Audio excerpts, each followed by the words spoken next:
une société buy liggéey ak Senelec d'après ce qu'on nous a dit parce que ba léegi amagun ci confirmation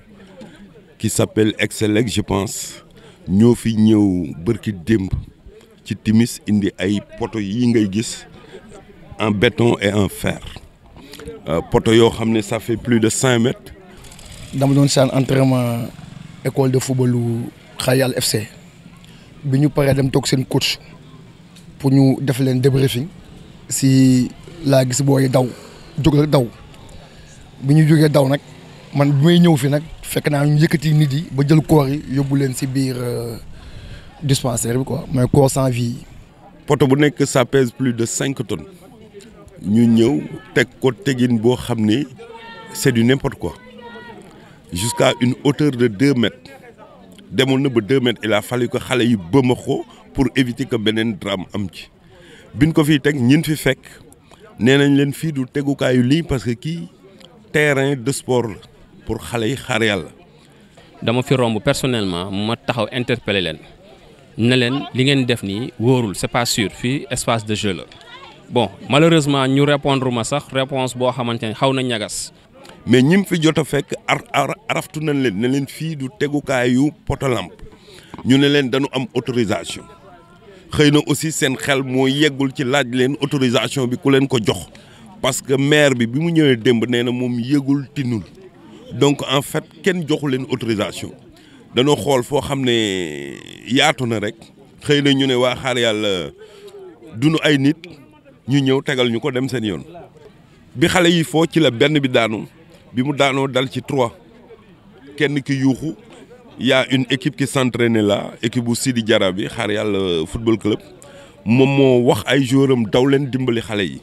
ñooñu ñoo njëkk a ñëw ils ont tout fait parce que dafa diis yëkkati ko xëy na yàlla moo leen sol beneen doole sax ba nu yëkkati xeer yi ñaar ñi dee sur le coup keneen ki il a été évacué à l'hôpital yóbbu nañ ko hôpital ak ay fractures ñaari tànk yëpp fracturé. parce que après ñun ñëw nañ di ko yëkkati 40 pour pousse ko mais mënuñu ko pousse kon su ko 5 personnes yëkkatee 5 ay footballeurs ay joueurs xam nga joueur du am doole su fekkee ne ñoom ñoo ko yëkkati man dama jàpp ni ndimbalu yàlla moom moo leen fekk si may leen doole pour ñu yëkkati lii 5 ko yëkkati ñeneen ñaar ñi xëcc xale yi kenn ki moom sur le coup fii la deewee parce que affaire dafa dal si loos bi la dal fii bu dee sur le coup keneen ki nag moom affaire dafa dal si dënn bi xëy na hémorragie interne la am sûrement kon du ma docteur loolu laa mën a parce que deret bi tamit da doon génn si gémmiñ gi loolu moo tax population bi tamit mu ñëwoon muñ loolu. amuñu centre aéré amuñu salle de jeu amuñu leneen terrain sport bi la xale yi xaar yàlla am bu nu ndekkee ba pare seen premier réflexe muy ñëw ci terrain bi muy sama doom muy doomu keneen muy keneen.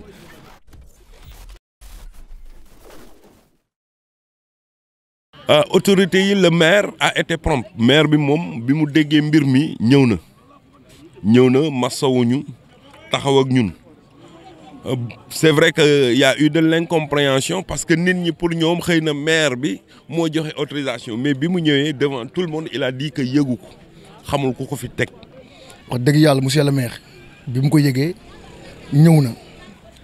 tamit wax nañu tamit ne assuré nañu tamit nañ dina porter plainte moom uniquement dina porter plainte pour li nga xam dafay wàcc te yëgu ko man nag damay wax si loolu noonu monsieur le maire li mu war a def na ko cela veut dire mooy yëg na ni tolof am na si biir commune am def na déplacement ñëw na mais li ñu mënul nangu ñun dëgg loo xamante ne mënuñu ko nangu mënuñu ko accepter lan moo tax lu mel nii mën a ñëw fii ak ni mu toll ak valeur bi mu am te commune bi yëguñu ko loolu moom wax dëgg yàlla bokk na si loo xamante ne ñun mënuñu ko accepter mënuñu ko nangu. autorités yoo xamante ne ñu ngi leen fii gis mais autorités yi nga xamante ne ñoom ñu dëkk xaar yàlla fii buy ay Ibou Kane buy El Hadj Ibrahim Diop ak Mamadou Cissé bi nga xamante ne moom mooy délégué de quartier bi fii ak Samba Ndiaye ak Landing bi nga xamante ne xëy na au moins tamit kilifa si quartier bi mais ku dul ñooñu daal wax dëgg yàlla gisatuñ fi beneen autorité du waa Senelec ñi nga xamante ne xëy na ñoom ñoo commandité lii du ñenn ñoo xamante ne du préfet du sous-préfet du kenn ku ñu gis daal koo xamante ne autorité la si gox bi. Adama Faye tamit ñëwoon na fi démb buy responsable APR tamit ñëwoon na fi démb daal. mais à part ça gisuñu beneen autorité ce n'est ni le sous-préfet c'est ni les ministres ni le président parce que tey jii ay doomu Sénégal ñoo dee la première des réactions c'était que une autorité ñëw au moins defal population bi c'est vrai que moi je suis le délégué de quartier représentant de l'État mais il y a une autorité plus forte plus haute waroon nañu ñëw taxaw ànd ak population yi masawu leen mais gisuñu kenn ba léegi xamuñu sax ban société la parce que ce qui est sûr et certain suñu paree dëj bi on va enclencher une procédure judiciaire parce que xar yàlla du déportoire ay poto lamp ak lële nga xam ne ça fait 2 ans on a sa ko fi indi sànni ko fi xale daanu na fa yàggul xale daanu na fa pendant 24 heures ñu koy wër ay kamb la def ci biir yuuxoom guddi moo tax nit xam ne nit a ngi ci biir ça veut dire que nous on vit avec un danger permanent danger bi ñan ñoo ko def c'est des entreprises qui nous prend comme des vauriens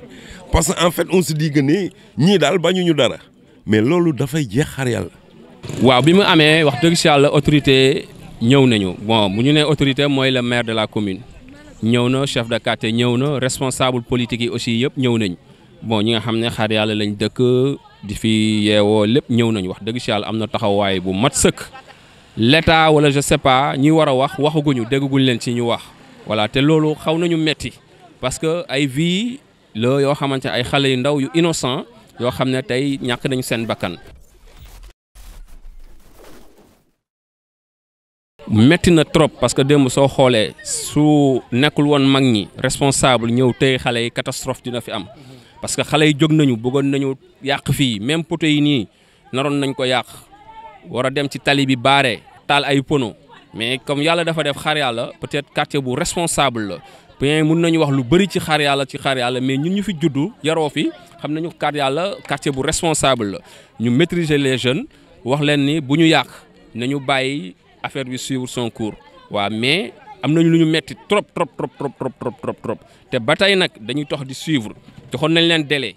ba tey ñëw ñu jëlaat affaire yi ba xale yi ñu ngi fiy continuer di fo c'est pas encore sûr donc ñun dinañ jël suñu motokaay wax nañ ko waxaat na newoon nañ leen di leen may 24 heures ñëwuñu dem jusqu'à la nuit ñu ngi fii la police était là pour veiller ci affaire yi mais jusqu'à présent ñëwuñu jël si ko dafa mel ni bon dialogue de sourds la ñuy def te loolu ñun duñ ko accepter nous la population. Mais la population a eu mal. La population a eu mal parce qu'on a perdu nos enfants qu'on a enterrés ce soir. Suñuy doom ñoo dee xale yi ngay gis yëpp su amul woon ruus bu ñu ruus tey jii danañ manifester wu def loo xam ne safaan lay doon mais xëy na am nañu benn cër bu ñu jox ba suñu nee bàyyi leen ñu bàyyi loolu moo ñu ci dimbali mais meroon nañu mer goo xam ne parce que dee neexul. C'est vrai que yàlla mooy tudd dee mais aussi parfois il y a la main de l'homme c'est des négligences qu'on ne peut pas admettre.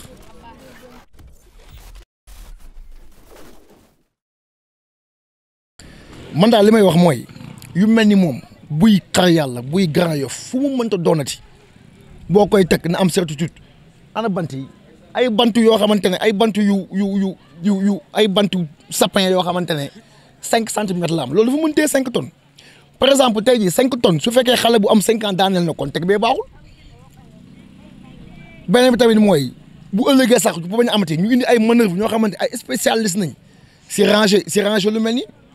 parce que bu ñu ay spécialiste si ranger lu mel nii du ñu ranger lii 5 tonnes bant bu ndaw mais day bëri su ko day dem yoonam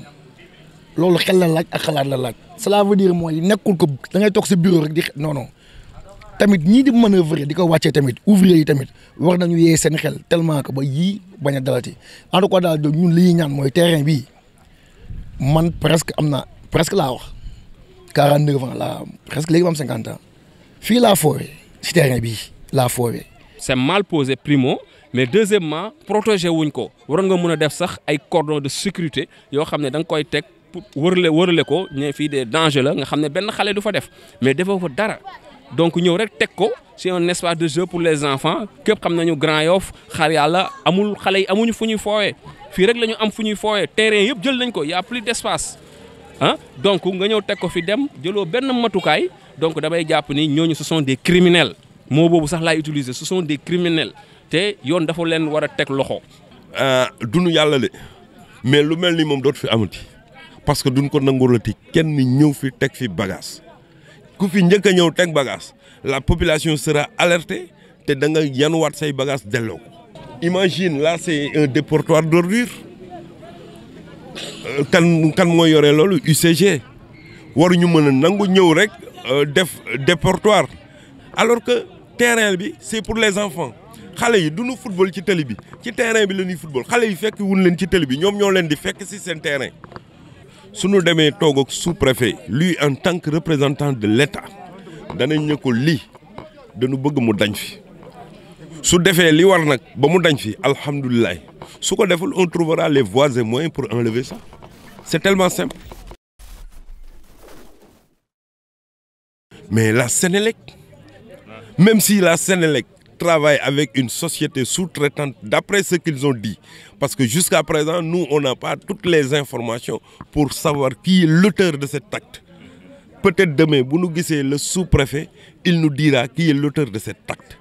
Mais la Sénélec est l'entreprise responsable de ça parce que moi, liggéey ak ñooñu. Tey jii directeur du Sénélec waroon na xëy ñëw fii. La moindre des choses. Tey jii le ministre devait être là pour s'enquérir de la situation et présenter ses condoléances. Il y a eu 2 morts et un autre qui est entre la vie et la mort. Mais on n'a vu personne. Et c'est ça le drame. Tu te dis que est-ce que nos autorités ont mesuré l'ampleur de la catastrophe? C'est comme si la vie humaine n'a pas de sens. Alors qu'il n'y a pas plus cher qu'une vie humaine. Qu'est-ce qui nous dit que parmi ces enfants, il n'y avait pas un futur président de la République, un futur astronaute, un futur footballeur? sama jarbaatu bopp bi nee na mairie bi nañu war a punir bon si benn côté si benn côté damay d'accord ak moom si benn côté parce que quoi qu'on dise ñoom ñooy responsable commune bi commune Grand Yoff 66 quartiers la punir bi mën na nekk directement ñi nga xamante ne ñoom ñoo ko liggéey ñëw exposé ñu ko fii te demul xar yàlla demul Grand Yoff dégg naa Médina la jëm xëy ñu tey jii mairie bi commune bi tey jii li ñu koy meree la su fekkee meree nañ ko leen dong nañ koy meree mooy lan moo tax lii di wàcc fi yëguñu ko ndax dañu yeb ndax dañoo yeb waa man dama jàpp sax ne dañoo yeb dama jàpp ni xëy na dañoo jàpp xar yàlla village parce que tamit su fekkee tamit xalaatuñ ko yóbbu fenn fu du indi ko fii xaar yàlla man dama jàpp ni dañoo di maanaam dañoo yab. Responsabilité c'est partagé parce que ñoom biñ ko fiy tag laaj na leen ñu ne le maire moo leen jox autorisation ak chef de quartier yi le maire était là hier nee na joxu leen autorisation devant des témoins yëgul ni sax andi nañ fi lii donc c'est catastrophique c'est grave nga nekk sa commune ñu fi andi lii. yow yëguñu ni yow andi nañ fi des choses yoo xamante sa commune donc c'est grave maire da leen contredire nee na moom yëgu ko les chefs de quartier aussi nee nañ joxuñu kenn autorisation pour ñu tef fi te li si gën a grave sax du ay poto xar yàlla ci samay information ñu ne Médina lañ ko yóbbu donc pour lan ñu koy andi fii donc fii mooy lan ñun dañuy jàppee peut-être je sais pas quartier xaw ma nan laa ko mën a jàppee du ma wax ah booy bi nee na quartier Mbam non du ñu wax loolu donc d'accord uñu pour lan ñu andi ko fii teg ko pour lan. Donc dama jàpp ni il faut que ñu def enquête situer les responsabilités punir leen suñ ko def ñun waa xaar yàlla dañoo décider tey ne woon nañu dem ci famille dañoo nekk ci deuil moo tax demuñu collectif bi day porter plainte dañu leen di porter plainte Sénélec porter plainte entreprise intermédiaire bi fi teg lii parce que le combat ñun duñ ko bàyyi parce que ay xale la yoo xam ne dañu ñàkk seen bakkan